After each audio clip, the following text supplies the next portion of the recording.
closely to what he said here. We got to dial in right here. He's speaking really fast. Let's listen to the next part. I think you should look at it in absolute numbers in terms of what they're making.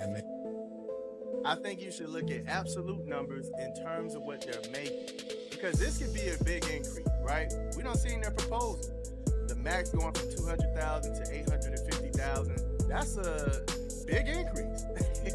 That's a big increase, right? The minimum being... The players are asking for a revenue-sharing model similar to the NBA's, where athletes receive about half of the league's total earnings. On the surface, that sounds fair. If you help generate the money, getting 50% seems reasonable, but this is where the argument runs into problems. Let's break it down with simple numbers. Suppose the WNBA brings in $100 million in total revenue.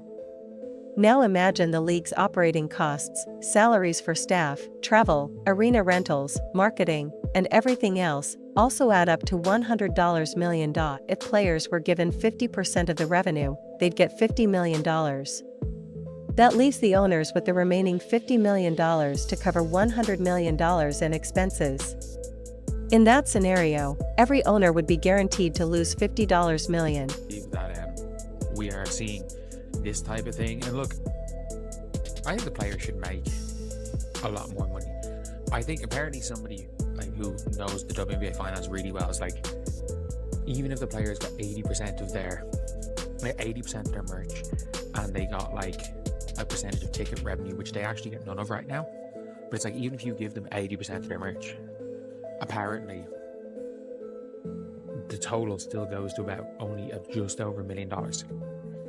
And no business would ever agree to a deal where they lose money on every dollar they make.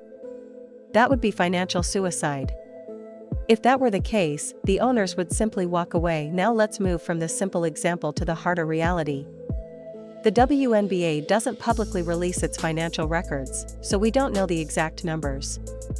But when you factor in all expenses, the league is likely either losing money or barely breaking even. According to the best estimates from sports business experts, y'all don't even own half of what's coming into your league. So that 9% might have to stay there the way that he's talking, because of how they're falling short already on making enough money to pay for how much the league costs to run, right?